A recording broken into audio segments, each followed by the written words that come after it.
G'day mates, Nate the Aussie here. How you all doing? I'm here with a couple of contacts of mine, I would say. I'll get them to introduce themselves in a second. Basically what we're here to do, we're here to discuss a few different concepts to do with Asian martial arts, specifically to do with historical Japanese, Korean, and Chinese martial arts. But you guys know me, if you're watching me on my channel, but I'll just get these guys to introduce themselves. So, someone take it away. Alright, I guess I'll go ahead and start. So, my name is Keith. I run a channel known as the Scholar General. I have to say the Chinese name, which is obligatory. That's right. Basically I study historical Chinese martial arts and how living tradition of Chinese martial arts connects to history. And that's it for me. Hey guys, I'm Nathan, also known as Bug. I run the YouTube channel Just a Bug, and I also run the Korean Historic Fencing School, the Sydney Korean Historic Fencing. And so my area of interest is Korean historic fencing, specifically Jedok Geom, and we'll see how this goes. Also, I'm going to redo my intro because you guys are also uploading this on your channel. So, hi everyone, my name is Nathaniel, or Nate the Aussie on YouTube. My area that I predominantly focus on is historical Japanese martial arts, specifically in terms of research and training. And I do that usually within the lens of my living history group that I run called Sengoku no Bushido, which focuses on the years 1599 to 1600 in Japan, specifically in Kyoto.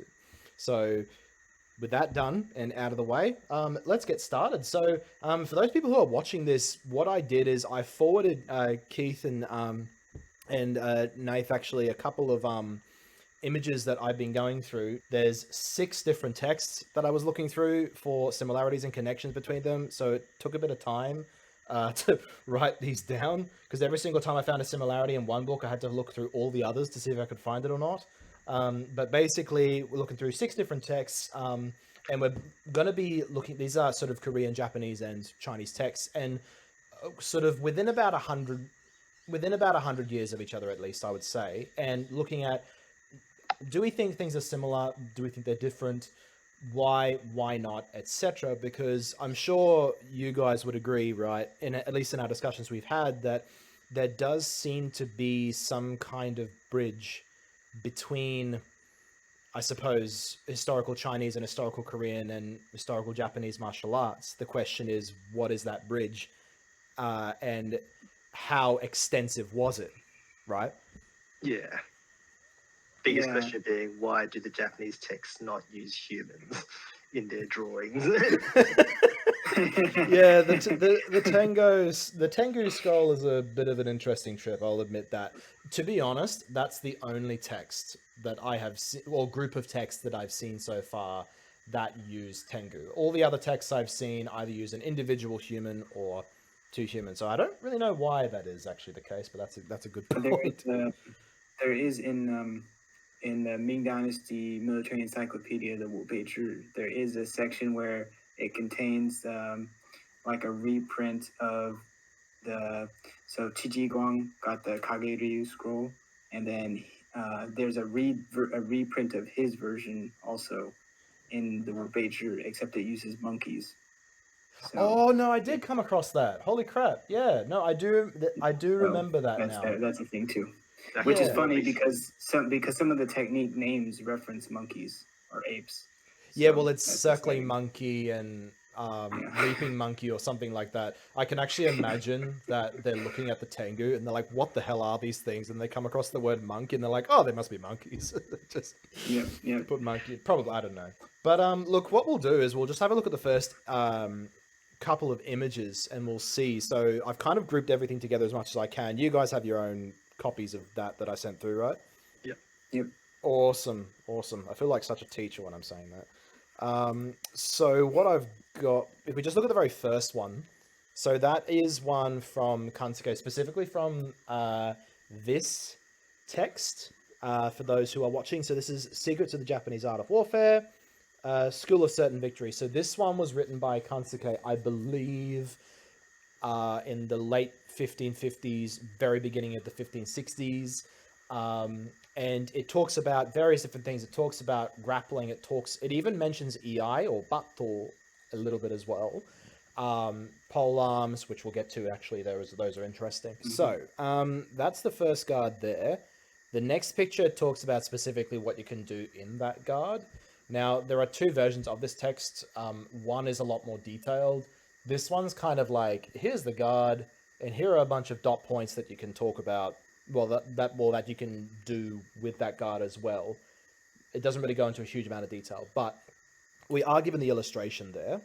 So that's the first one. Then we have this. Now, this is from the Muyedobotongji. I butchered that pronunciation. I do apologize, but it's from that. Which section is it? This is Kyojinbo.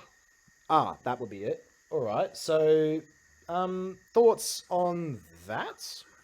No, so you thinking there's some kind of crossover there from what you've seen? You don't usually do that text though, do you? You predominantly do Jedok Geom, right? Yeah, I pretty much only do Jedok Geom. I have dabbled in Kyojinbo before, but I've just found it to be, because for context, in Kyojinbo takes a lot of the previous texts and then makes these exercises as part of drill. Yeah. And I don't know how good they are as actual drills, or at least I haven't found a good way to do them, because I feel like a lot of them are quite large motions, the way that they're described, or at least for them to work. So it's a text that I don't do or teach very much. Yeah. Okay. Because the reason why I thought of this, I mean, obviously keeping probably not the footwork necessarily, because the way the feet are in both images, like, is a little bit different. But generally, this position here, I mean, obviously it's a two-handed weapon. You see a lot of these kinds of positions with two-handed blades, obviously. But I don't know. I just found that in the Korean text, and I found that kind of interesting. But is there a position like that as well, recycled in the text that you also look at, Nathan, as well? There's you'll have to refresh my memory on what they're doing in this particular drill, but there is a position where it's a counter stab. So you're blocking and you're stabbing with the blade up as shown here, but rather than the arms being back, the arms are forward. Yeah. Alternatively, then that could be the finish of the rising cuts in the bangjukse. But apart from that, not really. There's no, apart from the finish of the bangjukse, then there's no real forward high guard like that, especially not to take on a downwards cut to your head where you're making contact with the sword. Because I think the bangjukse is designed as a counter cut instead. Right. Yeah. I mean, the thing is when we look at the text, as it's shown by Kansuke, can you guys read that text, or is it a bit too small on the screen? No, we can read it. We can read it, yeah. Oh, okay, good. Yeah, so those are the various different instances where Kansuke mentions you can use that, I wouldn't even say guard, use that position in various different ways. So I think there's a bunch where he repeats himself too. He also goes on, a lot of these tend to be counters. I can't remember if there's blocks specifically. Not really. Not from what I can see. That position, though, is actually a position that you often need to go to or close to that to be able to perform something called ukenagashi, which is the classic hanging block that you would see in Kenjutsu or in German longsword hanging. Do you have blocks like that as well with Korean sword, Nath? Or? So in the manual, then they don't explicitly say anything like that. Yeah. But they also don't say a lot about the basics. So I still teach it because I think it's a very useful, very versatile thing. And I think it's more a thing of it wasn't something they didn't do. It was more that they just weren't bothered to write it down because it's, well, everyone knows how to do this. So there you go, kind of thing. Yeah. Because that's the thing I noticed actually reading through the Korean text is it's kind of like, do this position, then do that position, then do this. And there's not really any like why necessarily. Yeah, okay, which I suppose leaves for an interesting interpretive exercise. But what about you, Keith? In terms of that, I mean, that's in Chinese text, isn't it? I mean, if you're talking about positions where you have the sword up, your hands high and the sword point forward, yeah, that does exist in Cheng Zongyou's manual. I'm not as familiar with Jiguang's manual with the Shuangshou Dao or the Changdao as he calls it. But most of the time with Cheng Zongyou or Cheng Chongdou, he likes to have the sword draped down much lower, and I think it's because he's not anticipating cuts coming from above because every move in his manual is counter spear. So Yeah, that's something I he noticed doesn't as really well. he's not that worried about like blocking things smashing on his head. He's a lot more worried about stabs coming into his torso, right? So Yeah, no, that does make sense. I think the blade that he uses is longer as well. Right, because they're talking yeah, specifically about a Dandao, or basically like a yeah. two-handed sword. There's two versions that he gives. One would have a blade that's like 90 centimeters. The other one would have a blade that's depending on how you measure it. It could be up to like 140 or 160, even like how crazy you want to go. But it's just one of them is very massive. So Yeah, and I think because with none of Kansuke's texts, at least the ones I've seen, I don't think they're using anything like an or. That's I'm pretty sure it's yeah, predominantly either a tachi or an uchikatana katana or something like that. So, which means that it makes sense that the guards are not as low hanging as you would see, for example, in maybe Cheng Zongyo's manual. yeah. I think after this, there's, if I remember correctly. Oh yeah, there's this other one. Now that's from your text that you look at, right, Nate? Yes, it is, and this is actually it's a completely different pose to what you've shown previously. So this Gotcha. is, and it's where you're taking a 180 step and cutting to the other side. So he's actually cutting to the right in this image, not to the left, even though his head is turned to the left. So he's turned around. Yeah, so he's turned around, but he's turned his body before his head or something? Before his head, that's right. Okay, interesting. Because it's in the part of a form, right? Yep. Okay, gotcha. So he's about That to makes deliver sense. a cut to the way his body. And that explains why his right foot is forward.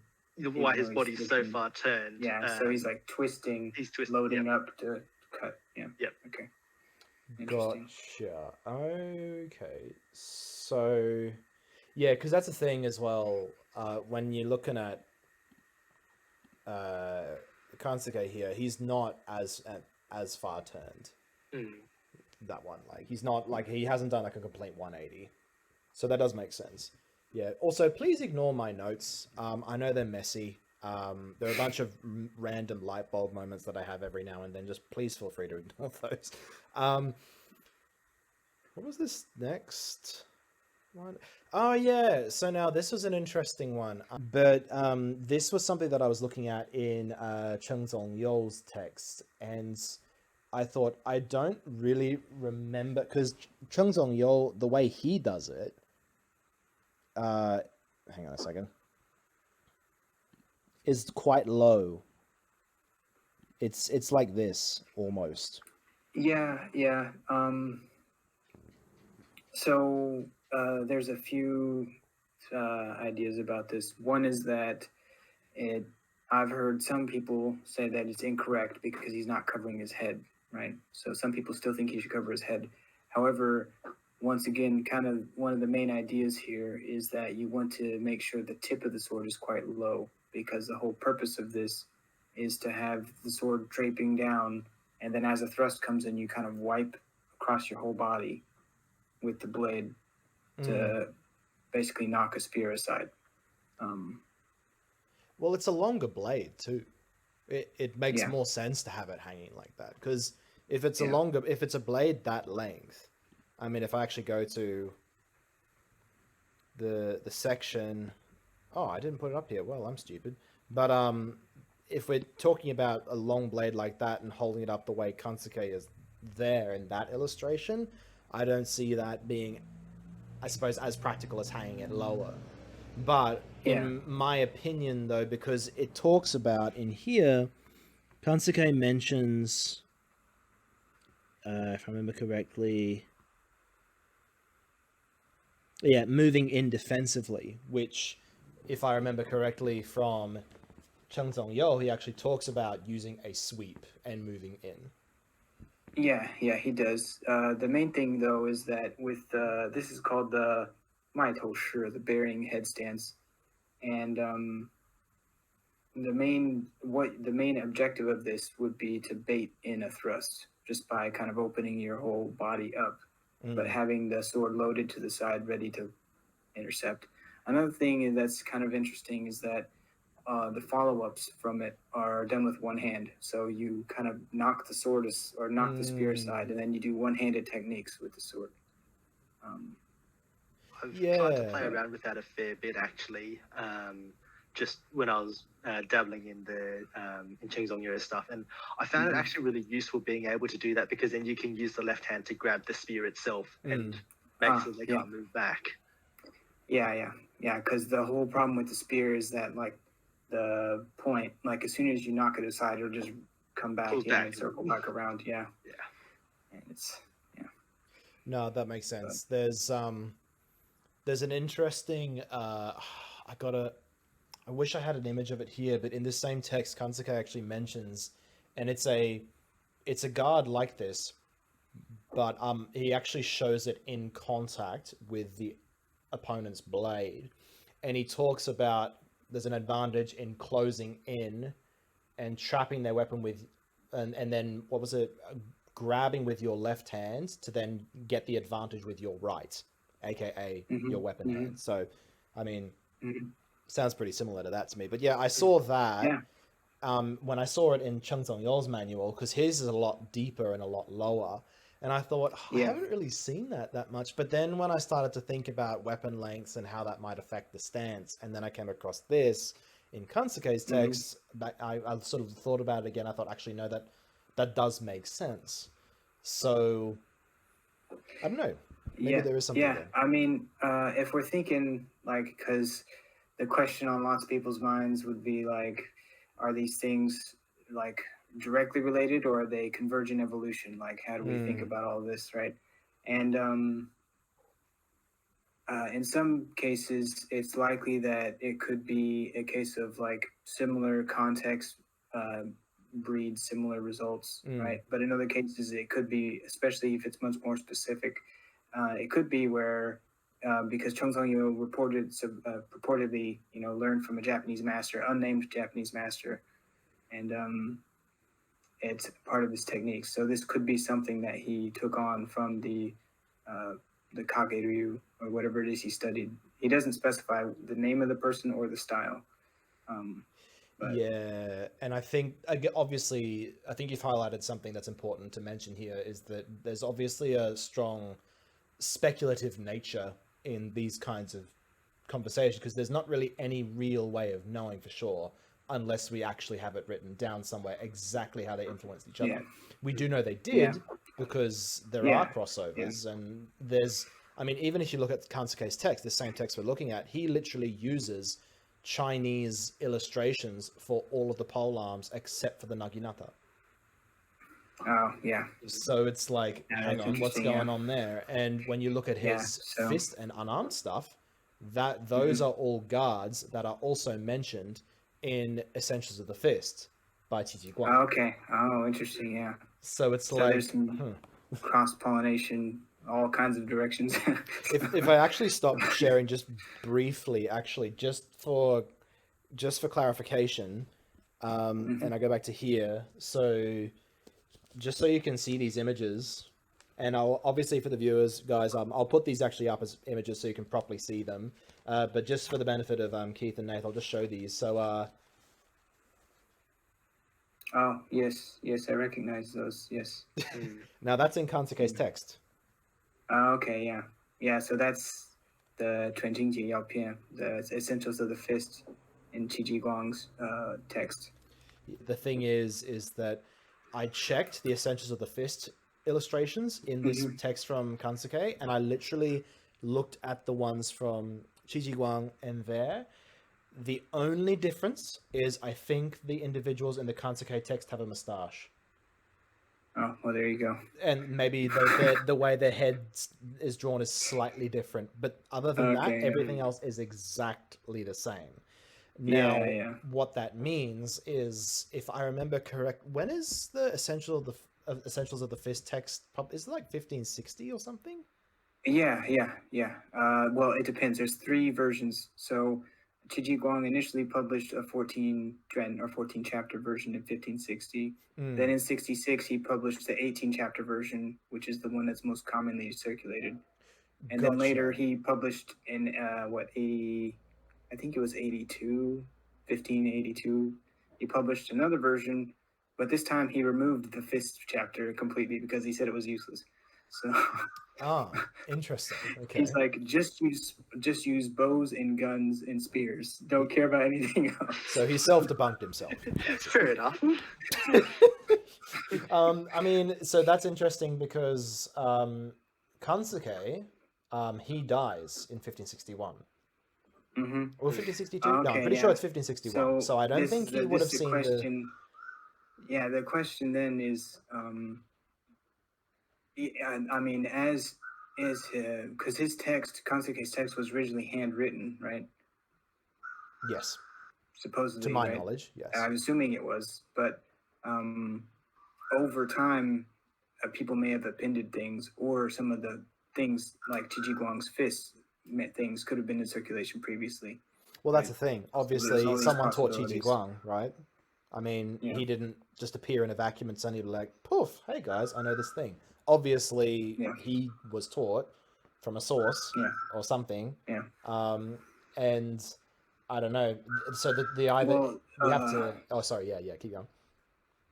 Well, some of the trident stuff that he incorporates is actually taken from a previous text by Yu Dayo, a different Ming general. It's known as the Jianjing.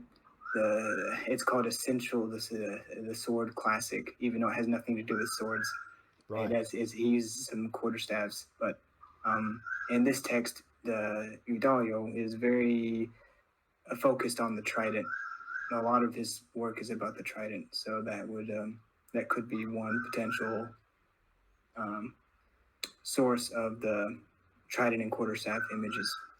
Yeah, okay. Because I mean, when we're looking at the Fist document and Kansuke's document, we're left with 2 options. Either one, in just the space of a year, no, less than a year, Kansuke managed to get a copy, or at least managed to see these, or at least the person who drew his illustrations was able to see this same document from Jiguang, which I don't think is very likely considering how close it is to when he died.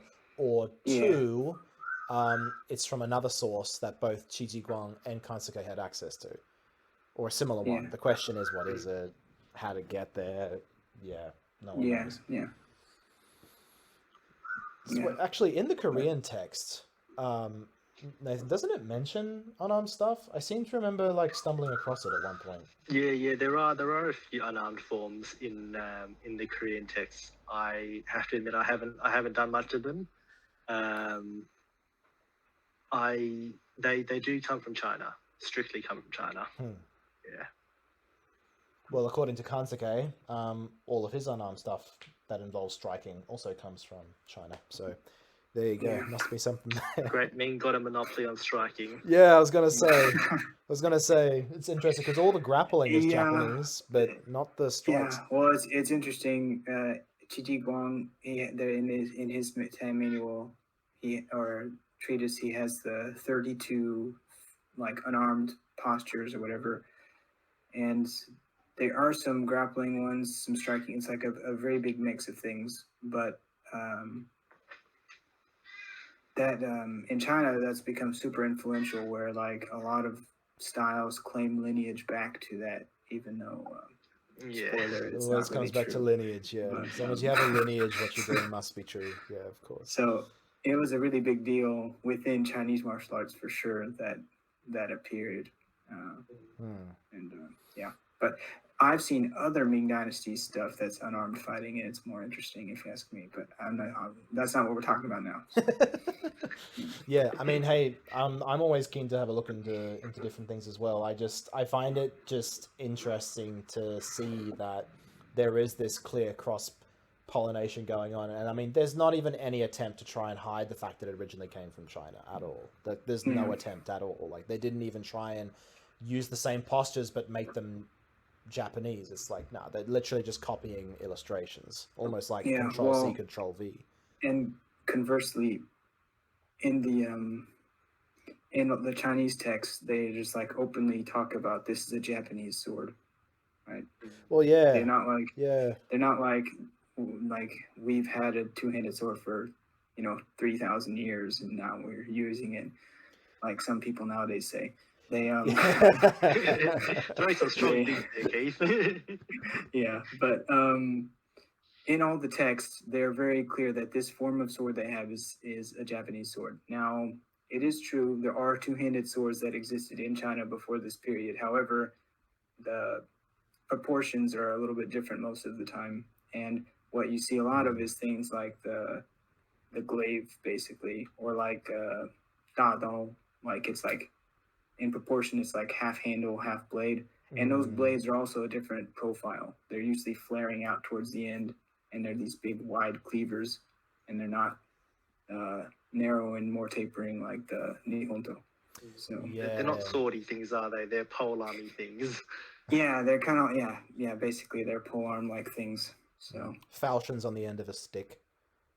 Yeah, which sometimes they actually took off the stick and used it as a single-handed sword, but that's a different story. Oh, nice, I love it. Well, look, let's move on to the next drawing. So, because we get other things like this. Going back to the sort of almost like a half sorting, sort of a sweeping deflection. You also see this in Japanese, in other Japanese texts as well. You see it in Aisu Ikosai. So this is the famous Kage scroll that supposedly the Japanese pirates had. And you have situations like this as well. I look at that and think, oh, come on, there must be some similarity there. Yeah. This would be the same type of application. This image is a little confusing to me for other reasons, like the perspectives or something. But the perspectives in this text are really weird. Like it looks like he would be like pushing it over his own leg, which I'm assuming it's just a perspective thing.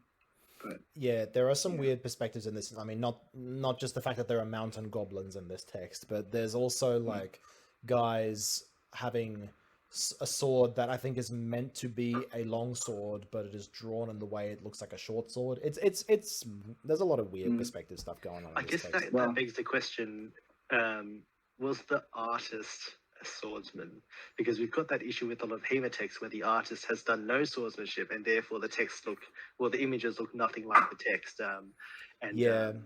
Makes you wonder, especially looking at those hands and the sword being the wrong way around on the guy on the right's hands. Yeah. Well, that's the thing. And not only that, when we look at one of the texts from Kansuke as well, it's an earlier text from 1546. You'll look at the way they're holding the sword and you'll be like, wait, what? And I'm kind of thinking that, whoever did that was probably not a swordsman. But we'll get to that later. That's the case for most of these things. I mean, like, Jiguang, he was a military commander, and he's not gonna sit there and like draw all these paintings for a giant military treatise or whatever. It's not what he's supposed to do. So that's right. And I think it's an important thing to keep in mind is that the person who drew this might not have known what they were drawing. But and again, obviously, we get to this. That's from Jiguang's text, isn't it? Yes, this is from Jiguang's text. Yes. Yeah. So that posture appears in both Jiguang's stuff and in Zongyou's stuff and in the Kage in multiple places, right? So that could be a more stronger indication of like some kind of shared. Image. That's right. Because this is one of the things that I found that crossed over. Because I found that in Zongyou as well, like pretty much the same. And then I see something like this, albeit with a shorter blade, but I mean, there are a lot of similarities there for sure. Yeah. Oh, nice. So, Really quick, I do just want to mention that people might say that it's a case of convergent evolution. However, you also have to be careful with that because there are some things in swordsmanship that seem obvious, but they are not.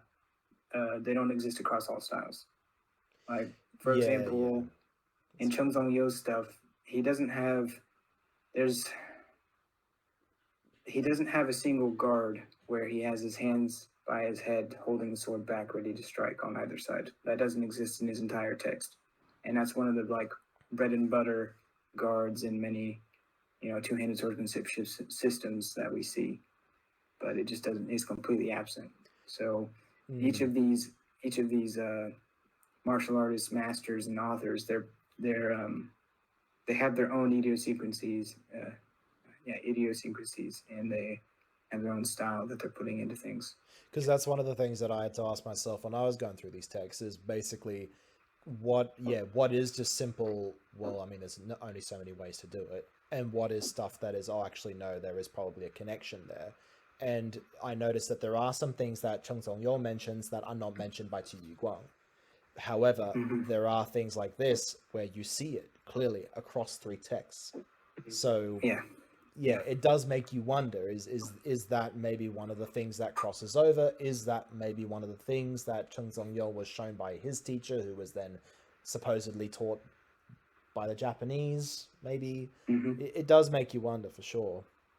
Yeah, we should probably also put a bit of context to the lineages. So Jiguang supposedly got a scroll of Kage and based his longsword stuff off that. And then that then went to Korea as Ssangsudo, whereas Cheng Zongyou has a completely different lineage. He just mentions that his master was taught by a Japanese master, but doesn't say who. So any link between Kage and Jiguang, should probably passed on. Whereas with Cheng Zongyou and Jiguang, not so much necessarily. Yeah. Well, it's like they don't. Yeah, it's like they both are coming from Japan in different forms and in different ways, right? So it's not like they are directly connected to each other. Yeah, so, easy way I can kind of think of this is kind of like, imagine a really weird love triangle where you've basically got Jiguang and Cheng Zongyou both at the bottom right corners, and then at the top is some random Japanese source somewhere. Kind of think of it like that in a way. Like they're both claiming they're getting it from Japan, one from Kage, one from, I don't know, somewhere, don't know. And then I suppose what we're doing right now and what we're discussing is where some of these connections might be. Where are some of these blocks that construct this bridge between the two, historical Korean, historical Chinese, historical Japanese, etc.? What are some of the blocks that make up that bridge? And positions like this, we're thinking, well, maybe it is likely that this is one of those building blocks of that bridge. So here we go. So this is the one I told you about where I think the artist was probably not a swordsman. Because if you zoom in on the bottom right, the way he's holding the sword there, I don't know, seems a little bit strange. No, Nathaniel, it's a secret stance. No, it's a kuden. Shut up. Don't question the scroll, brother. Just do what it says. It's in the text. It must be true. Oh my god. But yeah, so this one I found kind of interesting because when I was looking into, because when you look at a lot of different Chinese sources, sorry, is it zooming in on your screen as well when I do that? Yeah. Yes, it is. Oh, my bad. Sorry. So you're good. Yeah, it works. Yep. But basically, something that had sort of been a bit of a mystery to me is when I was looking at Chinese stuff and even Korean to a certain extent, at least from the way it looked to me in the drawing, it looked in various images where they had 1 foot raised. They didn't have both feet planted on the ground. Now, in Japanese stuff, while you might see something with someone's, like maybe they're on the balls of their feet or something, there's not really anything where they actually have 1 foot raised. specifically.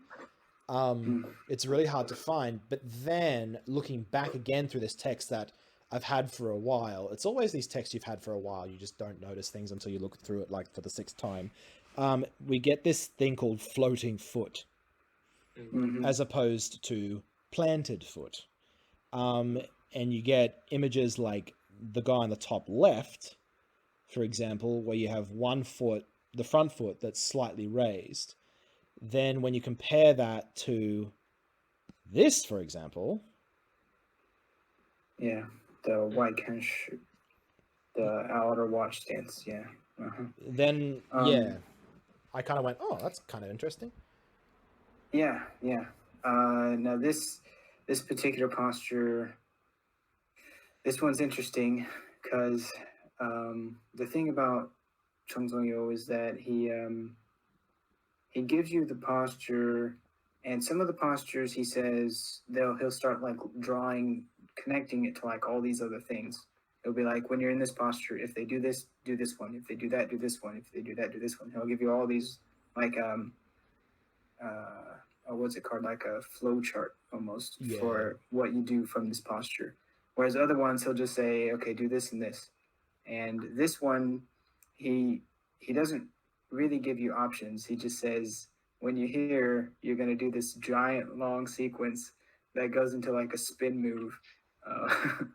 But yeah, what you're talking about with the floating foot, it's definitely a thing in his manual here, except I'm trying to think with this one. Yeah, he doesn't explain why your foot should be floating exactly.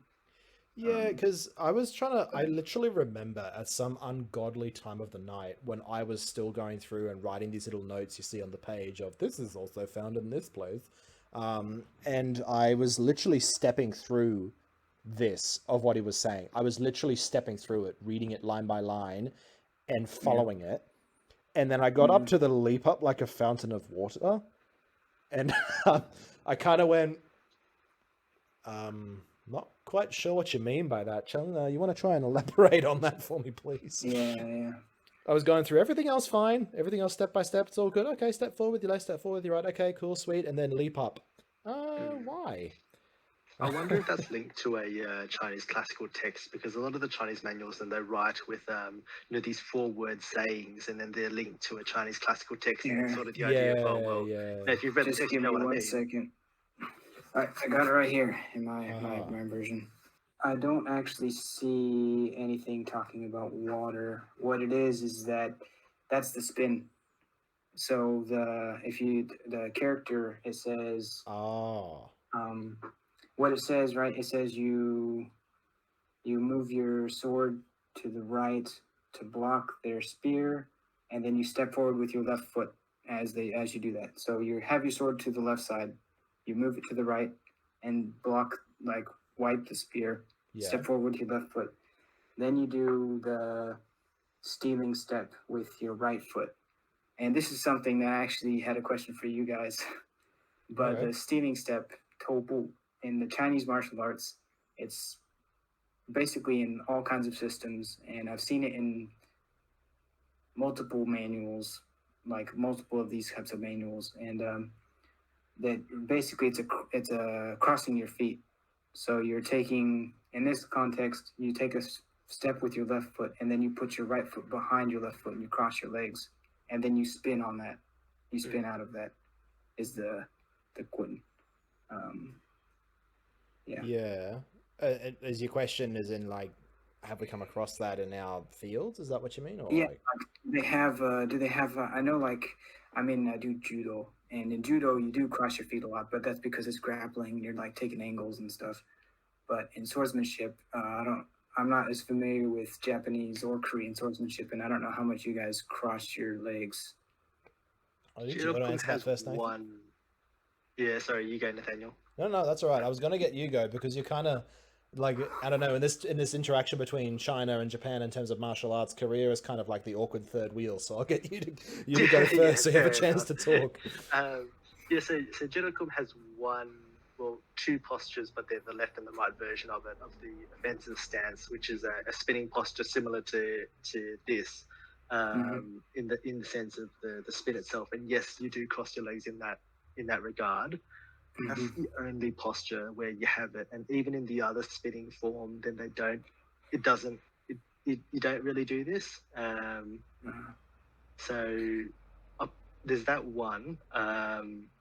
And I mean, there's a lot of crossover between some of the forms of Cheng Zongyou and Jedok Geom, but Jedok Geom is supposedly from Li Rusong's swordsmanship, and he doesn't really say any further on the lineage based on that. Yeah. Well, I mean, if he was, if he's an educated person, right, he would have been well aware of the other military writings that were going on, because like Jiguang's writing became super famous, and a lot of people have read that, and But, okay, that's kind of interesting actually, because in Japanese, and to be honest, because when you look at Japanese martial arts as it's practiced today, you do see situations where people will cross their legs. Even if you're looking at Koryu, for example, there are guards with the spear, for example, where people will cross their legs. And I might maybe go over them a little bit later, but whenever I look at old texts, there's very little that talks about footwork, at least in detail. And even then, they're very brief when they discuss it. They don't go into a huge amount of detail. And even all we know is just some of the names that they used for certain kinds of footwork and roughly what some of that might mean. So for example, floating foot is this idea where you're moving around on the balls of your feet, as opposed to planted foot, similar to what we see with Kansuke's text. But then Musashi, he actually criticizes the footwork, but it's weird. The way he does it is he's like, that's wrong because sometimes you won't be able to do that, which in my opinion is weird, because that's basically, because like, just because you sometimes can't do it doesn't mean it's bad. It's just the wrong context to use it, right? But you could say that about any form. Yeah, like exactly. Anything. You could say, well, sometimes you can't do that, therefore it's bad. Therefore yeah, exactly. You should do no swordsmanship at all in your entire life. I mean, well, no, exactly. Though. I would never say it to his face, but Musashi's wind scroll is basically just taking a dump on everybody else. Like, that's kind of the point of it. Like, I mean, there's a bit of harmless self-promotion there, to be honest, really. I mean, like, he's trying to promote what he does in a way. A lot of these sword masters kind of were, because obviously it's profitable for them, and trying to promote your style. What's one way to do it? Well, take a dump on everyone else, I suppose. But yeah, he's like, some schools use floating foot, and that's wrong, because you won't always be able to use floating foot. Like, that's basically the way he describes it in his text, which I found kind of funny. But yeah, it's there, but in terms of crossing legs, I just haven't come across it that much in historical texts. I don't know why. Yeah. But I really wonder with this form, right? Even with the spin, there's still no solid explanation of why he has to have why he's on the toes of his front foot like that in the drawing, because the spinning form, even with the cross leg and Jedok Geom, there's no mention about being on the toes of your foot. It's like because I don't see why you can't do this without a planted foot. That's a great question, and I'm not sure either. Right, I think what he wants you to do is he wants you to narrow your profile, to turn your body toward the right to narrow your profile so that you can focus where they're going to thrust. And I think he's just having the foot floating so you don't get stuck there. But I that's just total supposition. I don't know. Or it could literally just be the fact that he thinks he looks fabulous in that position. Yeah, that's another thing. Right? People fence to feel good as well. Maybe that's the reason. I think there's also, with Chinese texts especially, then a lot of the manuals, especially the ones that have come to Korea, then there's parts of it that I think are just to look good, because a lot of them were performed at banquets and things like that. And then if you look good, it gets passed on. Well, exactly. I mean, that's just the thing that people don't realize about martial arts, is that people think like the best surviving techniques in combat rise to the top, and those become the one that exists later on. But in reality, martial arts survive just like evolution. It's not about what doesn't die. It's about what is able to replicate itself the most. And fancy forms are quite good at replicating themselves. Yeah. So and whoever speaks the loudest. yeah, exactly. One other idea I just had about that floating foot was the outer watch posture. It can be something where you're kind of like stepping slightly out of range, and you have your weight shifting onto your back foot, and you're kind of baiting them in as you do that. So before you completely land that right foot, as you just step off of it and you shift your weight back, you can keep your left foot floating or your right foot floating in order to then go forward again. In Chinese martial arts and forms, you do that a lot, a lot. You're always ending in this, like you're going to be making an attack, and then when you're coming back, you're landing on your back leg and you're keeping your front leg slightly floating. It's just a thing that you do. But yeah, it's interesting that you're mentioning the don't put a lot of your weight on the front foot so you're able to step back quickly, or you're not stuck in that position. Because when we're looking at this, this is again Kansuke. If we're looking at the last two lines, he's actually talking about the idea of being able to step back quickly and strike. And I don't know, maybe it's just perspective, but that front foot is slightly higher than the other one. So, and the guard's very similar. So I don't know. I think that's why I mentioned it in my notes. Yeah. Could you zoom in on it a little bit? Yeah. Hang on. Well, I think it's especially likely given that he talks about a sweep slash first from the left, drawing back the foot. It's if you would talk about a hemo equivalent, the Gaislin, striking at the front foot. I don't know how effective taking back the foot is, but I think every martial artist has dreamed of it, so I see it as very likely. Well, it's the thing about, you mentioned the Gaislin, the thing about that is that it's all of a sudden a giant change in reach, right? If you're talking about single-handed swords, it happens all the time because the reach is not changing, and in fact, they're shortening their reach whenever they reach for your leg because you have longer reach because your sword is at your shoulder height and their sword is below it. So it works really well with that. However, this if they're floating that right foot, they don't necessarily have to keep it they don't necessarily have to keep that foot in front. When he says step back, could he be meaning that you throw your right leg all the way back behind you as you do the cut? He could, but I mean, I think the thing that I've seen with the Gaislin is that the timing to take that foot back, if you're trying to take that foot back to strike straight away, it's a very narrow window. And yes, I've seen it done sometimes, but to advocate for that to be the technique, I would be hesitant to teach that to the people who come to my club. Whereas I'd rather advocate that you move back, don't try and strike in that one motion, wait till the swords pass and they're trying to recover from this ginormous one-handed strike and then step in and get their head. As opposed to go and get this really narrow window, take your leg back to strike at the it's just I mean, keep in mind when it says sweep slash from the left, and I think this is probably one difference between this and Cheng Zongyou's text, because obviously Cheng is talking about pole arms quite often going for the legs. Which makes sense. In Kansuke's text here, he's only talking about sweep slash from the left.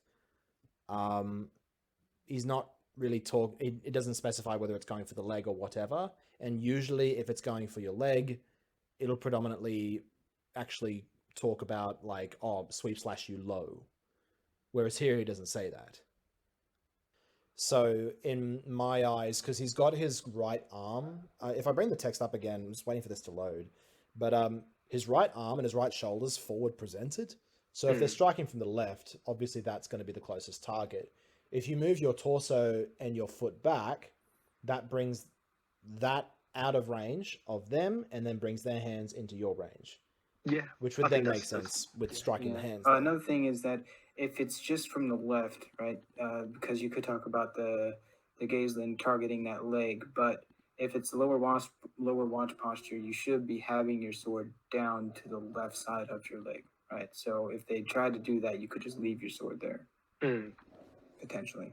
Yeah, but that's it's true. from the right yeah. is when you have the problem. Mm. Because you got to move the sword. Like, Yeah, I think in general though, whenever you're looking at Japanese texts, there's a lot of times where you're going for the hands or the arm, like Yeah. usually anywhere from Yeah. like the elbow down to the hands. Um, Mhm. those are almost always the primary target you go for all the time. It's mentioned constantly by Yagi Minonori. Kansuke, it's all over the place. It's like when they strike you, you step back and hit his hands. That's literally in every single position he talks about in his text. So Yeah. Keith, I'll just backtrack a little bit. When you say left and right, I'm always very hesitant about who's left and right because we never know Okay, who yes. the author's uh-huh. writing from. Is it the Yes, opponent's left yes. and right, or is it the Yes, defender's left and it's right? true. It's true. I mean, there are a couple times where it becomes a little more clear. It depends on which manual too, because the Especially in manuals this also context. will change, right? Mm. But with Chung Zongyou, sometimes he'll say like, this will open the left gate and you move your sword to this direction or something. And that can sometimes help you put them together along with the image, of course. If there was no image, it would be almost impossible, which is a problem I have with this other manual I'm working with. yeah. I mean, knowing Kansuke, and one of the reasons why I really like him as an instructor, he loves sort of using one solution for multiple problems. He's not the kind of guy where you'll try and use many different things for many different situations. He tends to love to, you can use this for this situation, this situation, this situation, this situation, this situation. He tends to group a lot of stuff together in that way. So knowing that, I don't know, like obviously there's no real way of knowing, but knowing that, I kind of like to think that he would probably respond saying, well, it doesn't matter. You're left, they're left. It's okay. You should be able to make this technique work anyway. I tend to think though that this is probably from the opponent's left, given that his sword's on his left side. Yeah. Well, that's obvious. So it that doesn't was really my make sense to interpretation strike too. from the opponent's right side because it's a closed off line. Well, that's where the opening is anyway. Is on, in this case, the swordsman's right side, which makes sense. Yeah. So, and then I came across this. Now, obviously, the sword is obviously raised higher. It's not pointed as low as what Kansuke's had.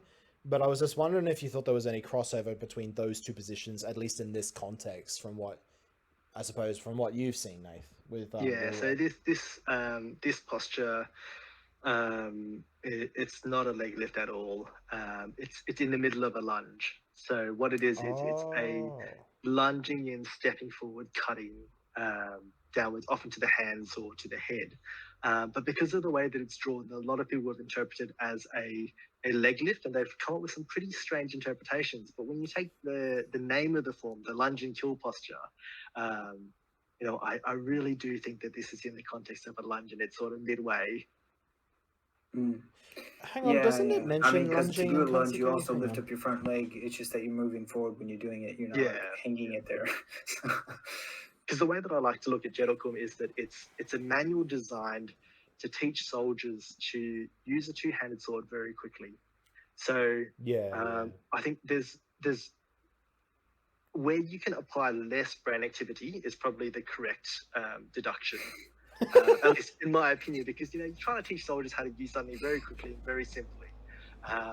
It's not like the Yero text in Muyedobotongji was designed for use of the two-handed Gen in China, where it's generally a lot of higher brain activity with a lot of the stances linked to Chinese classical text. Now, Jedok Geom is quite literally, here is the stance, and the name sort of tells you what to do it. So I try not to come up with crazy interpretations as much as possible, but some people definitely do. I mean, I was just wondering, and this is just like a question for you, Nath, purely out of curiosity, just because you're talking about a very simple step forward thrust. What would be the difference between... Cut. Oh, sorry. Sorry, where did the thrust come from again? So I the thought someone thrust said it. is Yongyakyo Jase, which is the only thrusting form in the style, but that's also a step forward thrust. And that's the thrust from up here, right? That's right. With the blade turned up and you're coming in this way. Is it drawn this way? Sorry, the one with the thrust? No, it's drawn in a very odd stance where the person's standing almost upright with his arms fully extended, but the blade facing upwards. But the blade's upside down, yeah. Yeah, and I think that's the thing of an artist not being a swordsman. Yeah. Okay, gotcha. So for this one with a cart, so if he's delivering a cart from there, and when Kansuke says moving in, when the adversary is not expecting it, moving in from this position to cut, and moving in from this position to cut, in your opinion, what would be the significant difference? I think that you would transition. So Kansuke's text, if he moves in to go and deliver a cut, he would transition through this position, absolutely. I just don't think that the Jedok Geom position starts anywhere similar to Kansuke's position. It's more the transition in which rather than the starting position. Yeah. So what would the starting position be then if it's not? So the lunging kill posture comes from many. It's the most repeated posture in the whole tour or the form. And it just comes from all sorts of positions. It's sort of like your bread and butter, lunge in and take an open target. It's like your basic attack. Just It's like your basic skill, like the one that you hotkey to the number one key on. But there's no real starting stance because it's designed so that you use it from anywhere. Yeah. Okay. Interesting. Yeah. So I mean, if there is a connection, I don't know if there is some kind of, I don't know, distant cousin bridge between these two. It's too vague to be able to call it really because I mean they're so generic in general. Yeah. No, that makes sense. That makes sense. Oh yeah. So then I came across this. Now, obviously there are guards in Kenjutsu with the sword faced backwards like this. Now you will notice that I found this quite a fair bit in Kansuke's sword scroll with the amount of page references there are. But just having a look at some of these examples. So there's one. I found it. I mean, look, it's pretty. You see these kinds of guards and a lot of two-handed blade swordsmanship, to be honest. So I mean, this could just be a convergence thing, maybe. But the way they're describing it, though, I don't know. I think I found it kind of similar because you open the door on your left side, opponent stabs with the spear, diagonally upward from below, striking, lifting it, step forward with your right foot, left meet, blah, blah, blah. Obviously, you can then counter from that position, I suppose. But when we compare that to Kansuke, advantage in moving straight in, yes. Adversary strikes first, advantage in drawing back your left foot, hitting the opponent's hand. So obviously it's not a spear, but the movement to do that sounds very similar to the movement where he talks about hitting and striking the spear up from below. At least to me. Yeah. So whenever we're talking about Cheng's text, there's I actually don't know if you have this in yours, but I have those postures right here. And for this one right here, he has this little addendum in smaller characters where he says these two postures come from Japanese techniques. These are two good Japanese techniques, is what he says. Oh, that's kind of interesting. Now, like you said though, people will say, well, that's just a basic rising cut. How can that come from Japan? How didn't he already have that? Now, my theory, unproven theory, is that Chung Song-Yu primarily practiced staff. And if you have a staff, a large pole, you cannot necessarily move it in a rising cut like that because you hit the ground. You can have it behind you and whip it around, but it's a much more horizontal trajectory than a vertical trajectory. Right.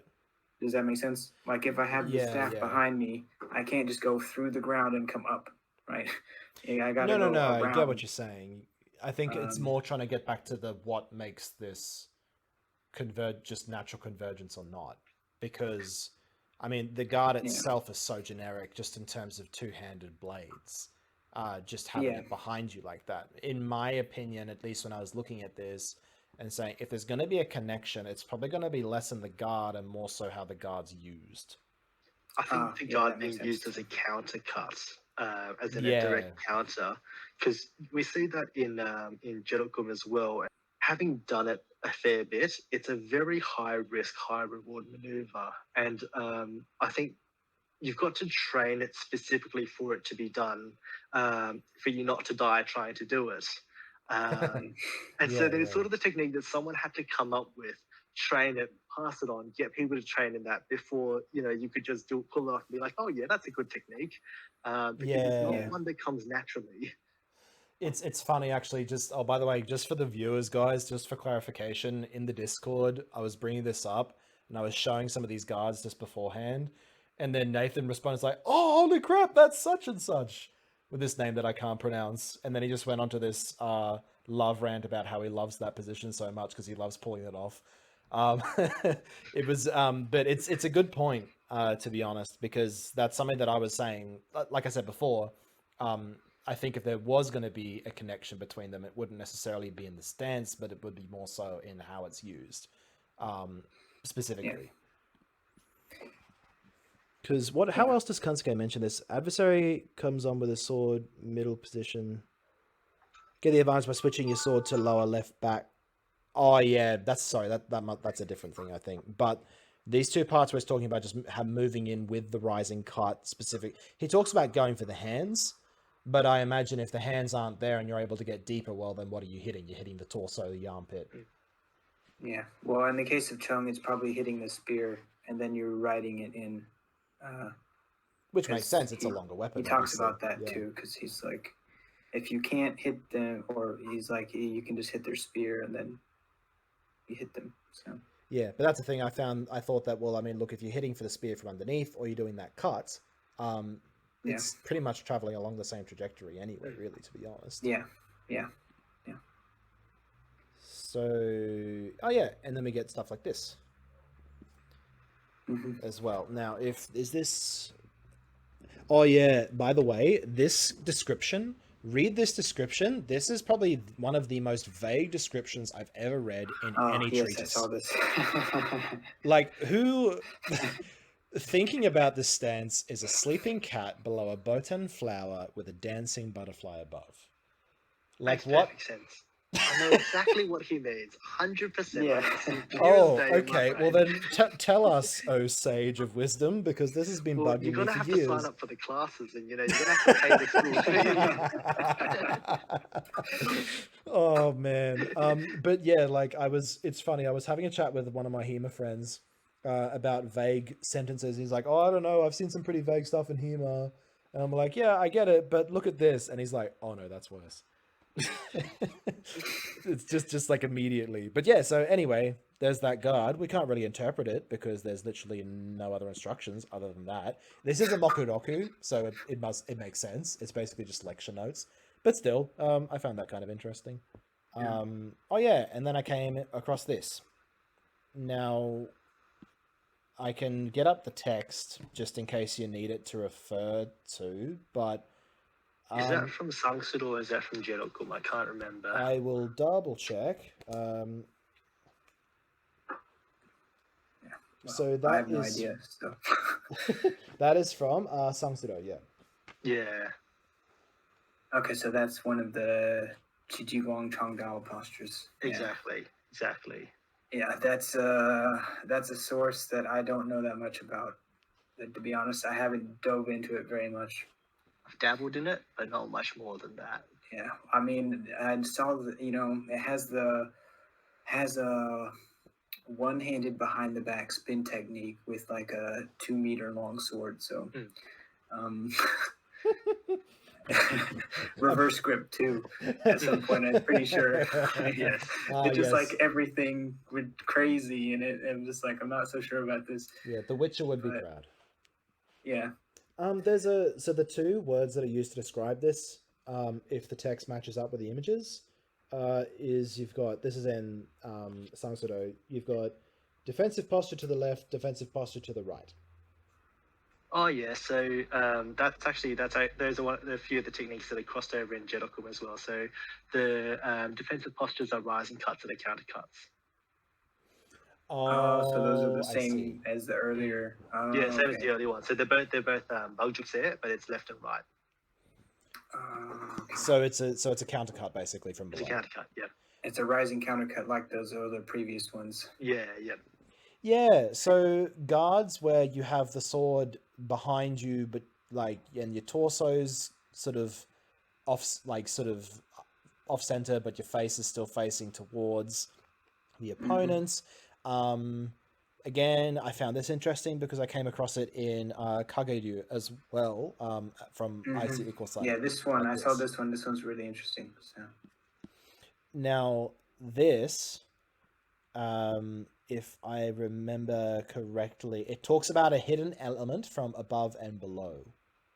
Within this text, that's the way it phrases it here. Is it the Tengu's flying or is it the Tengu claws? Nate just loves to point out the Tengu. It's hilarious. Man, It just makes me. at some point. It makes me feel bad for looking at Japanese text, because every single time I mention Japanese text to someone and someone has actually looked at it, they're like, "Oh, so you look at the Tengu," and I'm like, oh. Yeah, I mean, Japanese text, yeah, it's Tengu's. It's only one text, like, come on. But if we compare, where is it? Oh yeah, this is one of the annoying ones that was sideways. Sorry, I'll read that out just to save you guys the trouble. This cut has a secret element, lesson about how to keep your mind above and below. Sorry, there we go. That's the phrasing. Now again, it's a mokuroku. It's not super detailed. But what this reminded me of, at least when it was talking in this one in Cheng Zongyou's text, he's talking about. Open the door, your right side. Opponent stabs with a spear. Swing your katana diagonally upward from below. Striking, lifting his spear. Step forward with your left foot. You'll be in the right meet and lift stance. So this one. Then cut down as hard as you can.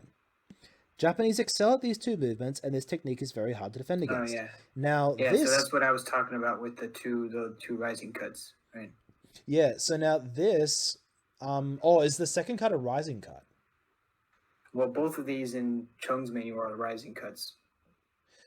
Ah, okay, because at least. But there is something else. There is something else that looks similar to what you showed with the Tengu. Because if we go past the Tengu just for a quick second, I'm sorry, Nathan. If we look at this, this is from it's a modern text from Katori Shintoryu. It's written by Otake Sensei. Who sadly passed away just a couple of years ago, but he wrote in this text, he talks about a technique called hashikakeru, and it's a technique on how to get past a polearm, and it is done against cuts and also thrusts with the polearm. Now here he does it against the naginata. Now he doesn't start in the same position as it does in Cheng Zongyou. However, and he sort of parries and sweeps it to the side as opposed to cutting upwards. However, when I've done this in sparring, you can kind of see it in the middle bit here, but as you've parried it aside and you're running in, your sword almost looks like this on the right here. And then from there, obviously not as exaggerated because the blade's smaller, but then from there, you then cut sort of in a circle. So you bring your blade around and cut downwards from there. Now, he only shows hashikakeru in that way. I imagine you could also do a rising cut as well. You wouldn't have to do it from going downwards. But anyway, sorry, you were saying. I just found that was interesting. Yeah. I'm trying to think. There are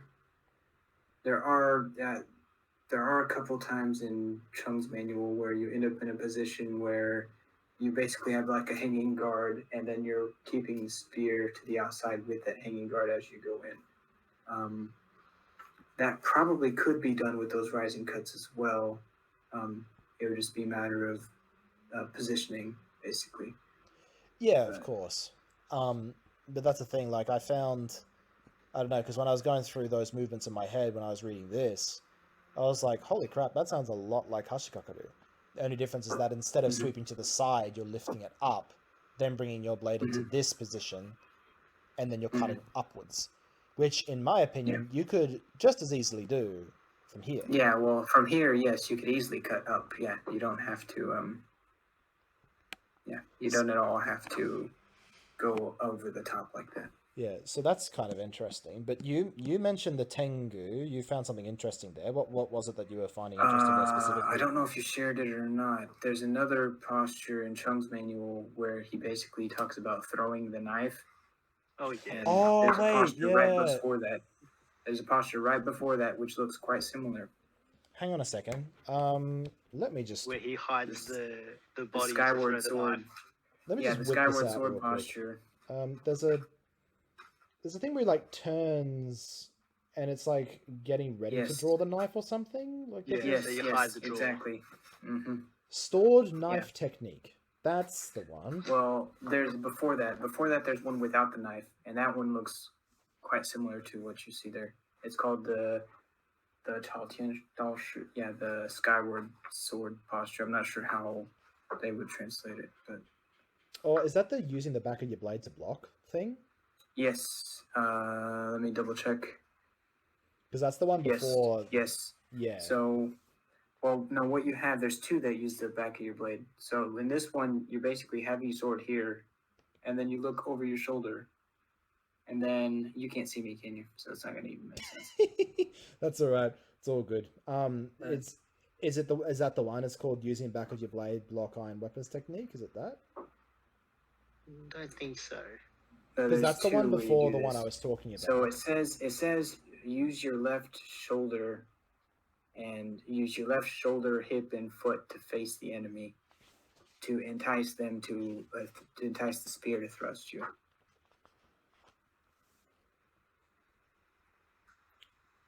Okay. And then you hang the sword down, you sweep it down over your shoulder. Oh wait, is this the raise to the heavens technique? Yes, exactly. Oh, yes. that one. Okay, yeah. I see what you mean. That is actually really similar to the sword knife technique. Holy crap, the guards are almost the same. I'll have to put an image of that later on the video when I edit this, but yeah. Oh, this is off topic, but this is one of the things that annoyed me about Shahan's translation of this. And don't get me wrong, I love Shahan's work. He's done an amazing amount of translations of so many texts, and he's been a massive help in that regard. But just one of my pet peeves, he takes away all of the Chinese names and just replaces them with Japanese translation. It's like, I want the original. Why? So instead of race to the heavens katana technique, it's called Choten Torsei. And I'm like, yeah, sure. I'm sure Cheng Zongyou called it that too. Yeah. I mean, we don't have to get into that, but yeah. Oh, well, it is what it is. It is what it is. I know it's not the end of the world. It's just a pet peeve of mine. But yeah, that's actually a good point you mentioned, actually, how that looks similar to the stored knife. I didn't actually think of that. Yeah, I'm pretty sure those look very similar. And it talks about, in this one it says like shang xia xinyo, right? So your heart or your mind, your focus has to be above and below. In the Japanese text, it said that, right? And it says that your mind has to be above and below. Hang on, let me get it up real quick. It says, there is a lesson about how to keep your mind above and below. Yeah. Wow. Yeah. Okay, that's an interesting one, actually. And I think what might be, that's kind of one way. I don't know. See, this is the thing. You can get into stuff with modern Chinese and modern Japanese and how we understand the concept of Xin and heart or heart mind or whatever. But in Chinese, at least, whenever I see that, it makes me think of you have to pay attention and be careful of things above and below, like, because you're completely exposing your entire body. Which, if that's the case, it would go hand in hand with Cheng Zongyou's translation. It would also go hand in hand with Kageryu's as well. Yeah, because he literally says you have your left shoulder, your back, your hip, and your foot facing the enemy. Right, so your entire left flank is just back there, and you're just kind of looking over your shoulder, hoping to not get stabbed in either of those places. And you're deliberately baiting them in, so you can come with a big sweep of the sword over your shoulder, and then you just carry that momentum in as you spin around and then cut them. So that's kind of it. So, and see, people who are watching this is the kind of stuff we're looking for, where it's not just the stanzas that look similar, but it's the way that they're described as well. Like the mind above and below, targets above and below. Again, while it's interpretive, it's a valid interpretation. And if you're taking that interpretation, then I don't know, maybe there is some kind of connection. I mean, Kage, if I remember correctly, is predominantly from Kyushu, so the southern island of Japan, which is the closest to China. And this is also the same scroll, or part of the same scroll that apparently the Japanese, the war called pirates had access to. So, I mean, maybe there is a connection there. We're not sure, but that's actually a good point. I never thought of that. Nice find, Keith. Yeah. For the viewers, if you do want a decent translation of Cheng Zongyou's work, then Jack Chen's one's a good one to start with. It's a good translation. Yeah. Nice. And just to plug myself here, if you want to see some of the techniques demonstrated, you can always watch my video. So a very good demonstration. Not perfect, but I think it's not bad. So. I mean, look, everyone, if you're watching this video and you're not checking out all 3 of our channels, I think there's something wrong with you. Come on, check all of our channels. We've got check more Just Bugs and Keith's, because they actually have more stuff on this than I do. I only just started talking about history stuff and martial arts stuff for about, I don't know, the past year or something. But still, check out all our channels. Come on. We've got stuff. It's cool. This is something that kind of blew me off a little bit, because when I saw this, I was like, is this really shown in Japanese text? Because I can't really think of it, and the other ones that I've looked at. First one was this. Oh, yes. The bold, risky move. So you've got the classic, the one that you often see in like stereotypical Shaolin forms, obviously with not the finger pointing like this, but again with one hand out the front and everything. But then when I had to think about this in a bit more detail, it actually is in Japanese text. It's one of those ones that people don't usually think of, but it is there. From a modern perspective, it is there in a position in the kata called Yotsu no Tachi. And if you look at the first 2,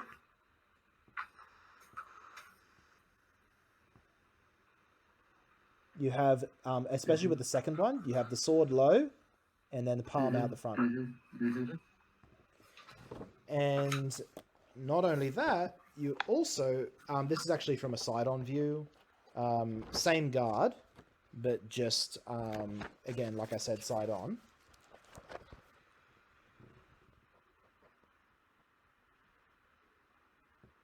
Yeah.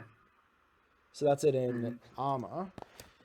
Not only this, you also have it in pole arms too, because they show the same guard with naginata, and it quite literally is, you have, here it is.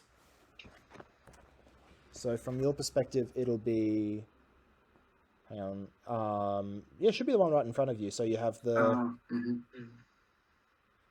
naginata behind and palm out the front. And then in addition to that, you also have variants of that shown all throughout this. Oh yeah, by the way, Nathan. Yes. You want to tell me Japanese texts aren't weird? Come on. Oh no, I agree with you.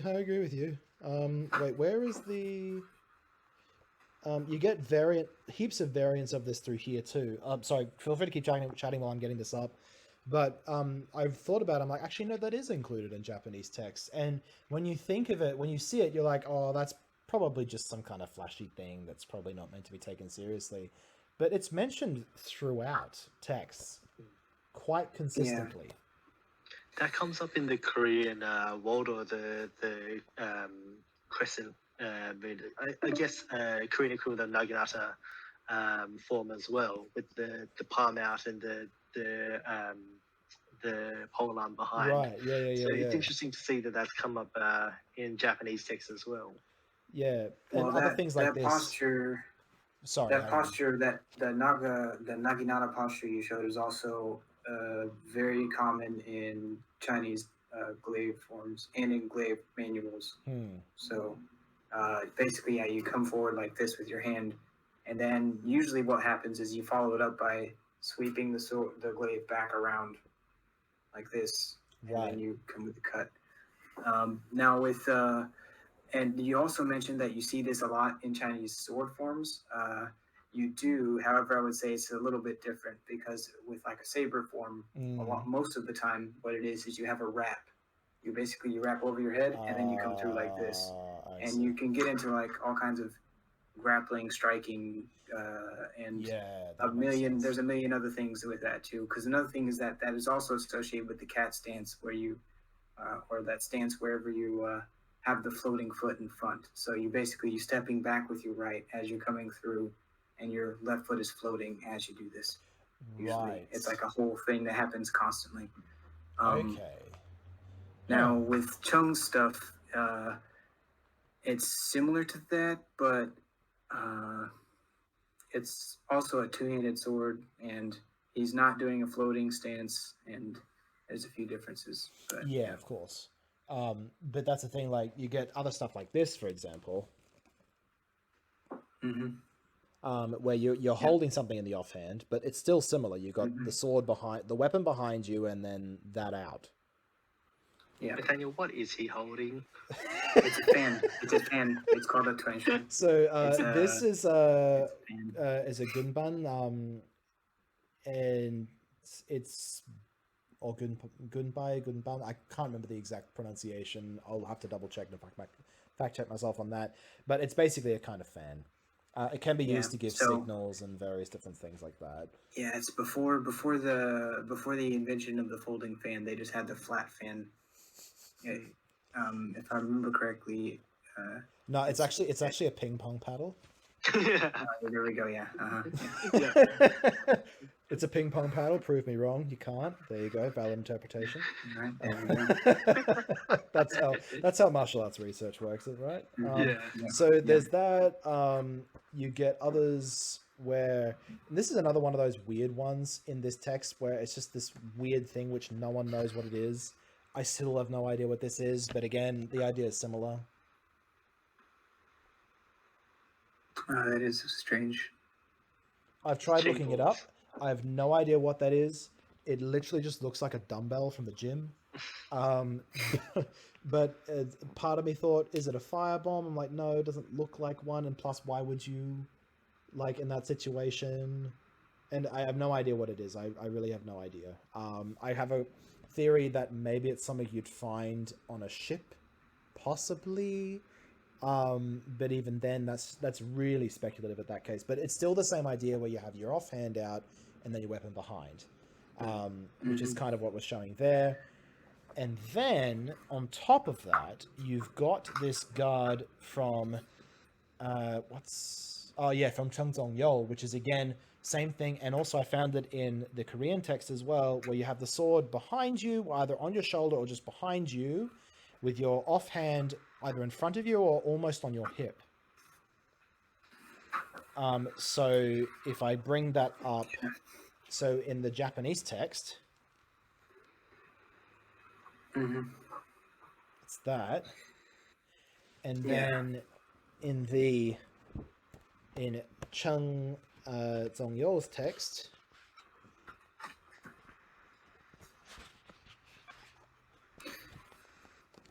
is this not hand on the hip, but and he also mentions that it's specifically a Japanese technique as well. Yes, this one and the last one. Yes, he mentioned them as Japanese techniques. And then, sorry, keep talking while I get this up from the Korean text. Okay, because in both of the techniques from him, right? He says those are Japanese techniques, and you have this hand out, and he actually says you use the hand to deflect the spear thrust. So yeah, that's right. I do remember that. Yeah, risky, but one of them you have the sword down by your hip. You catch the spear like this. You catch it, and then you thrust up with your sword. Good luck. The next one, 'Cause, yeah. next one, you have the sword back over your shoulder and your hand is out in front, and you actually. My interpretation might be that you do something like move your arm like this, but I actually have revised that based off Seafood Cuddle. But you do this kind of parry here, and you knock the spear thrust to the side, and then you cut down. But yeah, basically using that front hand to go this way or this way, and get that spear out of the way. A little terrifying to try, but yes. I guess your hand can move pretty fast though. Unlike, like if you have your sword there, it's a lot harder to do this than just to swap your hand around. Plus, if it's also moves extremely fast. Yeah, and I mean, look, if it's a spear, I mean, once you get past the blade, it's predominantly just wooden shaft. The wooden shaft is not going to cut. But you have to get a solid grip on it. Because you know, pulling back and just going again. Well, yeah, they just pull coup. They pull coup you like constantly, and you just be doing this until you eventually get skewered. Yeah, I mean, you just go like the thing about the spear is like a little motion on one end makes a big motion on the other end, right? So they can easily just go, you know, feet head, and then you can't really react that fast. Yeah, I suppose it would be as soon as you parry that off, you're immediately grabbing hold of that. You're not there doing single ladies the whole time. No.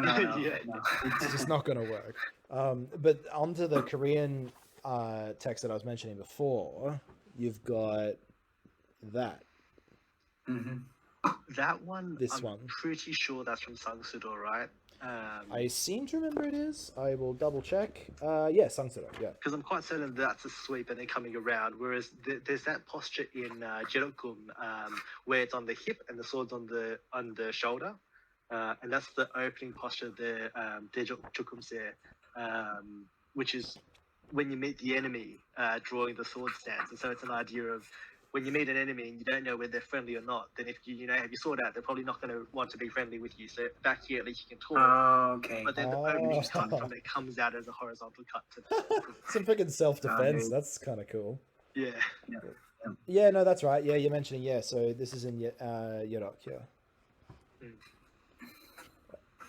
Is that the one you're mentioning? The one with the hip. Yeah. Yeah, so, but I don't know, like, because I saw that, and it's obviously one of those things where if you see it for the first time in one text, you're like, oh yeah, it's probably just one of those random one-off things that they put in there because they could. But then you see it across various texts. It's constantly mentioned by Aisu Ikosai. It's referred to by Zongyou. It's also referred to in Jedok as well. And you also then see it left over in the modern, well, not a modern system, but like the modern practice of an old system like Kapori Shintoryu. So it's like, what's going on there? There's something. Yeah. Well, no, I think that based off the fact that it exists in all those different places, it implies that it was done.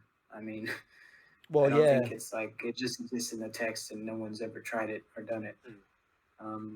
But I do have to stress that I don't think that is like the core system for Zongyou in particular, or I can't speak to as much the Jiguang system, but I don't think that he's primarily relying on this to protect him. Well, the thing is that in the in Ssangsudo, so Jiguang's system, it's a bump and then cut around. So it's similar to Cheng Zongyu's other stance where he the very head stance. Oh, so yes, it is like this. Yeah, okay. And then it comes around that way. So it's not it's not the hand. Yeah. Okay, and but it's interesting because Cheng Zongyou says after you do this, you can reach out and grab their sword or their shaft. Except instead of coming around straight down, he likes to go from a rising cut, which is interesting. Interesting. It's also not the first time you see guards like that where, I mean, this variant's not side on necessarily, it's more square on, but this is the classic kata that a lot of people think of. They think of Niten Ichiryu, which is Masashi system. It's got a technique called sassen, and it's this idea where you're square on and you have your sword sort of down by your side, and you're basically beckoning for them to cut on this side of your body, and when you suddenly turn your body sign on at the last minute and you drive that point forward from below upwards.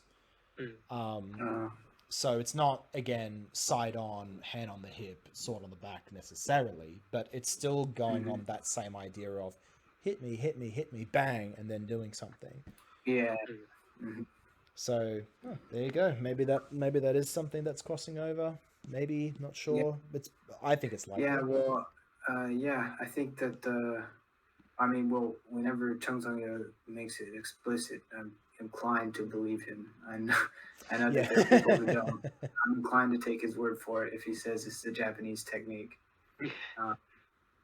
Now, actually, speaking... I've talked about this in my video as well, but I do think that there are areas where he's obviously drawing from his own experience with staff work, and it's not quite the same.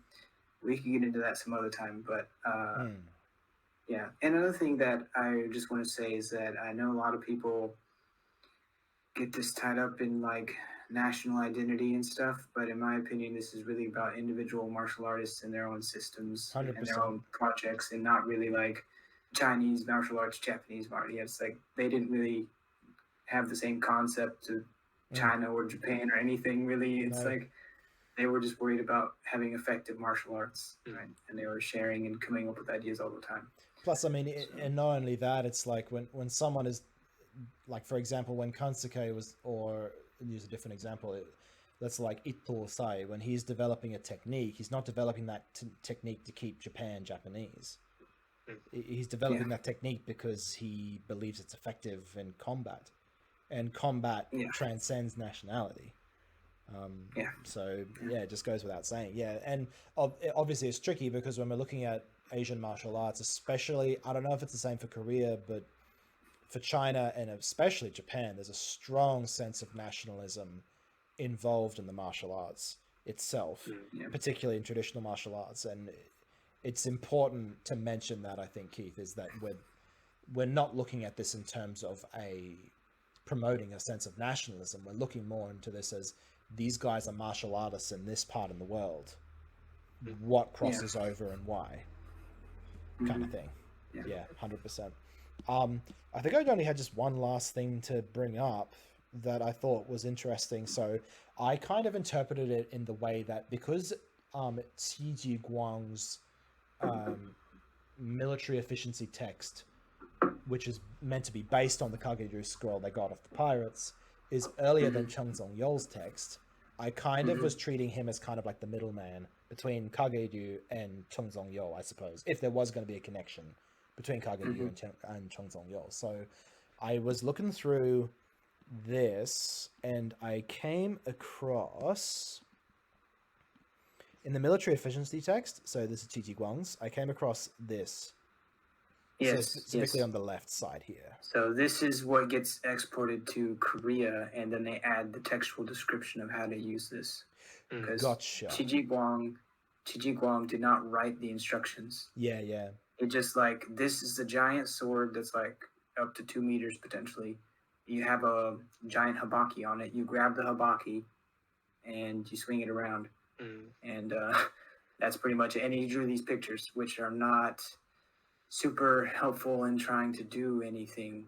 Even when you look at the Korean text, it's still not super helpful because you're still looking at it like, well, what is this used for? And, I still have no idea. The reverse grip. The reverse grip, if I remember looking at it once, and it's like you have it in front of you, and then you like do this to like make a deflection. You like make a deflection, swiping the blade across your lower body. And then you bring it behind your back and you do this whole other thing. And it's just like, I don't know about this. Exactly that. It sort of looks like he saw a posture in the scroll of Kage-ryu and he was like, well, that's got to be something, so I've got to do something with that. And then, he sort of did something with it, but it's questionable.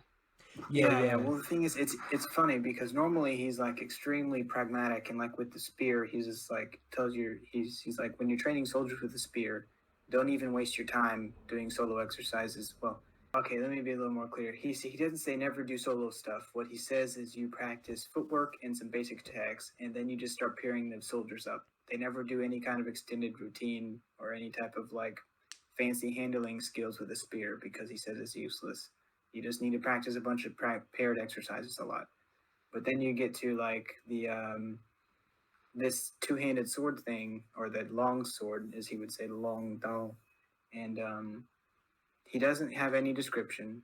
He just gives these images that look strange, and then whenever it gets to Korea, they add the text to go with it. I'm not actually convinced if he actually knew what the images were supposed to mean completely, and he had a fully fleshed system. Honest. I think he was just getting what he saw on the scroll, and maybe he had some ideas, but he wasn't sure enough about them to write them down or something. Like, I'm not, because why would he write everything else down and then not this?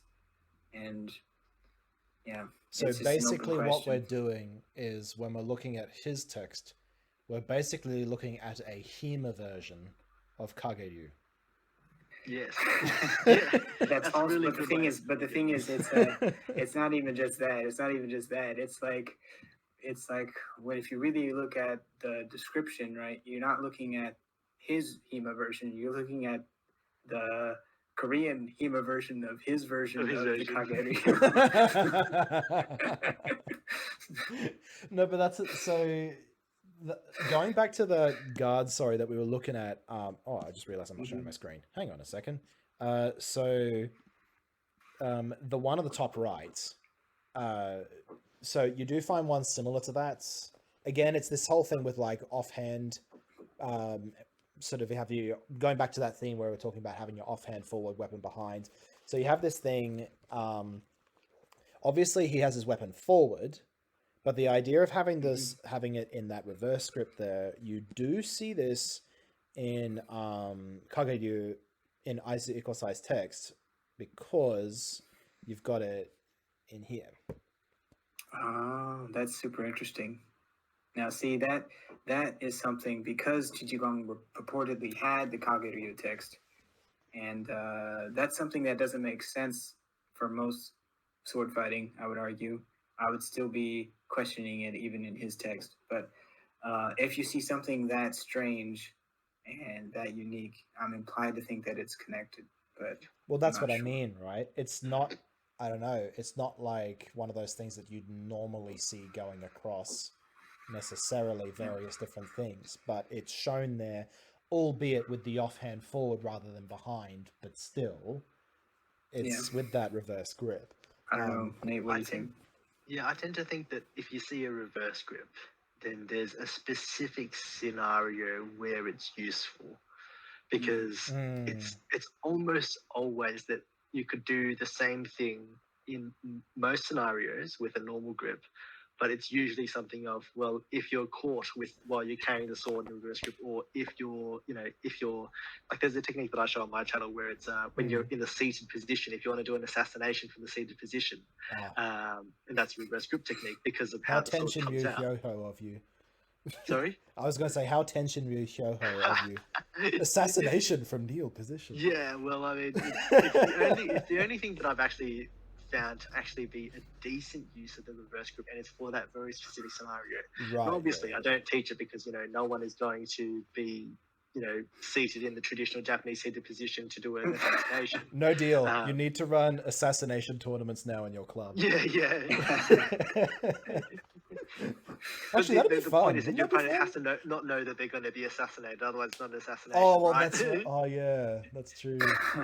You gotta clue in, like, just half of the class. Yeah, so half the class comes to the ceremony and half the class comes to the assassination. Yeah, that'd be funny. Yeah, that'd be great. Oh, amazing. So going back, to that, I want to see if I can find. Yeah, I just want to say, like, I think that I agree with you, Nate. That's like, it's got to be something super niche that creates that need for a reverse grip thing, and I'm not convinced that it's a convergent evolution of two completely separate traditions coming up with that exact solution, because that doesn't seem like the most intuitive solution. Exactly, me neither. I don't really see that happening neither. If we're looking at the other guards that I put here, actually, so the ones on the left, Yep. if we're looking at Kage in Aisu Ikosai scroll, we get this. Mm-hmm. Yeah, so that's and I don't know if you also have looked at the Korean version of Jiguang's text, but in that one, actually, I don't think it's in the. I think it's in Muyedobotongji, the older Korean text, where it shows the actual habaki very clearly on the sword that you're supposed to grip. Nate could clear that more, but Okay, but that's actually kind of interesting. Because they don't all look like Jiguang's paintings, because Jiguang's thing, it almost looks like a stick. It doesn't really even look like a sword very much. But in the later Korean ones, it's more specific, and yeah, you are definitely supposed to grip above the tsuba like that. So because I don't know, I saw these and I thought those are very, very similar. Yeah, it's interesting that the hands are reversed. It's almost that's like the one thing I noticed. Yeah, it's the reverse. That's the only difference, really. Like because the way that the left hand is right up, choked up to the guard in Jiguang's one, implies that he's not. He's mirrored it, I think. Yeah. He's what? Sorry. I think he's mirrored the hands. As in, I think the right hand should be the one that's on. Oh, he's correcting the technique. Let's think though, because it depends. Because in Chinese stuff with the pole arm, your right hand goes on top, but with the spear, your left will be on top. But with if he's just treating it like a pole arm, then it would make more sense to keep his right hand on top if he's doing that the whole time. So the words that are used in the Japanese text is deflecting or deflection for that guard specific, for that stance or position specifically. Yeah. And this is specifically, it's in the scroll called Shiai no Tachi, which is translated basically as winning a duel with your tachi, basically. And if I double check the phrasing for that, deflecting sword, hane tachi. So I don't know. I just looked through those two different guards and I thought, those look very familiar. Now, I can't say no about Ssangsudo to elaborate, but I'm pretty sure you'd want to deflect with a half swording. I don't from memory. I don't think there's anything where you hard on take a blow. So the only thing I can think about is a deflection. Okay. Yeah. Well, I mean, look. I mean, it makes sense. Now, actually, talking about Korean stuff. So this is the other thing I found interesting. So in this same text from Aisu Ikosai, you get this guard, which stumped us a lot when we were trying to interpret it. And it's the one not from the Tengu, it's the guy. And it really stumped us because it's not your usual blade facing backwards guard you would see with a two-handed blade. It just looks strange. It's kind of reverse grip, but not at the same time. Like one hand is reversed, but one hand isn't. Yeah. Now, like part of the bottom hand it's like bottom hand reversed, right? Yeah. Or no, top hand is the left hand is reversed. But the basically right hand that. is the same. But yeah. We kind of interpreted the fact that the hands are drawn wrong, because we couldn't really do anything in holding the sword like that. We just couldn't figure out how that would work. So that was our interpretation. One interpretation we had was if you're having your sword straight out like this, and if it's in a bind and it's pushed out this way, if you suddenly switch around to a reverse grip and that goes straight up, it can actually, it's one of those things that can be done really fast and can catch people. And from there, you can easily use it to cover your side again from that same position. And oh yeah, Well, I actually I've used that Oh, from the bind. Right hand goes up, left hand goes up, and you drive it in as a stab. I've used that as almost as a way to just it's sort of this technique that if you get hit by that, then you should sort of be ashamed, and so then it's a funny one to pull off. But it does work. It does work. I've not seen it in any Korean texts. I saw a Hema longsword practitioner do it, so I stole it off him. But it is a viable technique. Well, there is a longsword sometimes guard in HEMA manuals like that. Sometimes in HEMA manuals you can find them switching guards like this. Like one controversial one is in Fiore's Bicorno, right, where they have this like thing where it looks like they're both there. Like wait, no, like yeah, facing into each other. actually weird things at a going HEMA on there. training, no, sorry, at a living history training where it was myself and a mate I do HEMA living history with, he was talking about different interpretations he had of that same guard, which is it's basically that almost. Yeah, so right hand comes up, left hand. So rather than left hand being here, it changes over, and then you drive it with the left hand. And he was talking about how he said he found it really, it's very strong in a bind, more like stronger than the more conventional grip. But he says he's got a lot of control over where that tip goes. Yes. And the one time I pulled this off in sparring, after we interpreted it, was again that same thing where basically he went to parry my blade, and as he did, I basically brought it around like that and cut upwards, and basically managed to cut his forearm that way. And I imagine if I was deeper, I would either get the face, or if I didn't cut, I could easily do a thrust from there. So that was our interpretation of that guard. But yeah, that's a guard that kind of gave us a few hiccups at the beginning when we came across it in our Japanese research.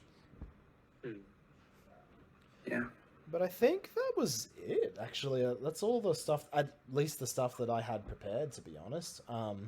I do have more texts, but I will be honest, I didn't have the mental capacity to look through more than the 6 texts and cross-reference all of them.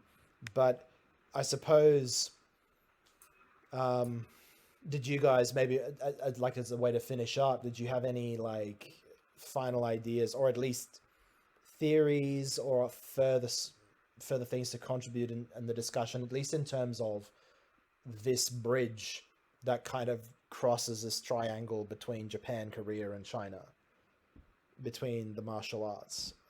How extensive do you think that bridge was? Do you have anything else to add to that, maybe from your own perspectives? Or, I mean, from a Korean perspective, then before and during the Imjin War, then being a vassal state of China, then everything sort of just came from China. So there's that heavy influence. But then there's also post Imjin War, then there was a lot of trade of Japanese swords because they started to take fashion over in Korea. And I'm almost certain that with that came a lot of Japanese sword techniques and influence as well. Though it's important to disregard Weigum, because if you've read Dr. Choi's paper on that, then it's all rubbish. It's quite a funny story, but it's all rubbish. Actually, let's just say for the viewers, Nath, new challenge for you. Summarize why Weigum is probably not the best thing to look at when you're looking at Korean view of Japanese martial arts in a nutshell. Yeah, so Weigum is where the Korean king sent out these guys to study martial arts techniques, and he sent one over to Japan to bring back Japanese swordsmanship. And the guy in his manual, he writes about 2 styles, but he doesn't actually mention the styles in the manual that he writes. Instead, he comes up with these 4 different ones. And when you look through all of the historical documents, you can't find any evidence of them. And in essence, then the guy was sent with this mission of you can't come back unless you write down the Japanese styles. So, wanting to go home, most likely he made them up and he brought them back. So, if you're left with that as an ultimatum, I can see why you'd do that. Well, yeah, of course. I think that's crucial context to include for the viewers, specifically about Weigum, because there are people out there who look at that and think, oh, sweet, I finally found the connection between Korean and Japanese martial arts. Oh, and then yeah. So I think that's really good to mention. Actually, that's a good point. But you do reckon that at least after the Imjin War, along with these shipments of weapons, that there probably was some, I suppose, techniques coming along with them, right? I would think so. Interesting. What about you, Keith? Because there's a lot to unpack there. Yeah. I mean, I could go on for a while, but the main thing for me, in my view, right, is that especially in the case of large two-handed swords that have a blade which is much longer than the handle, I think that the importation of Japanese swords and the scrolls that were managed to be acquired, and then the supposed Japanese masters that got to China and trained people without getting in trouble somehow. I think that we do have evidence that there's definitely, well, of course there's pollination going on, but I would say more than that, we have evidence for specific techniques that probably were shared across these places. And I'm not going to get into so much argument. I mean, we could say maybe the ones that were used, like that are specifically mentioned as Japanese, of course, those could be Japanese, but we also talked about the skyward sword posture, and we talked about the bury the head posture. Now, there's always going to be this argument about whether or not those things were independently invented in these places or whether or not they're shared. My personal view is that a few of them are probably shared, and it's a lineage type of thing. However, I think that we also have to be careful about saying that any particular thing, like the Dandao stuff, is the same as what was being done in Japan, because I think that there's also a lot of evidence. It's not even just a lot, it's just very blatant evidence that there's massive changes happening in the pages of the text itself. I mean, Zongyou was like, this doesn't have a form, none of these postures have names, I'm just going to make up names and I'm going to make a form. And and then there's other things where it's like, he was like, his staff manual is like 4 times longer than his sword manual, and he has like all these details about all of his martial arts philosophy that he poured his life into Shaolin staff. And that's not gonna, and the way that he interprets staff is that it is the weapon that can be used to train all other weapons. Now, other authors disagree with that, but that's a thing that he believes. And given his belief that that's the value of the staff, it would be kind of ridiculous to assume that his staff work is not influencing his sword work, right? So, well, I mean, as a martial artist, like, all of your stuff would influence each other to a certain extent, especially if your focus is practicality. Yeah. So I think, and when it comes to Jiguang, like some of the details that we saw here, particularly with the Tengu scroll, and some of the connections with Jiguang stuff. Oh yeah, I think it suggests to me that that's weird, by the way, there's that in the back. That's pretty fun. So sorry. Anyway, keep going. But I mean, I just think that it does suggest that yes, he got a scroll. I don't think he just made this up and it somehow aligns. I think he got the scroll. I'm still not completely convinced he really understood all of the techniques himself. Maybe he did, but he didn't.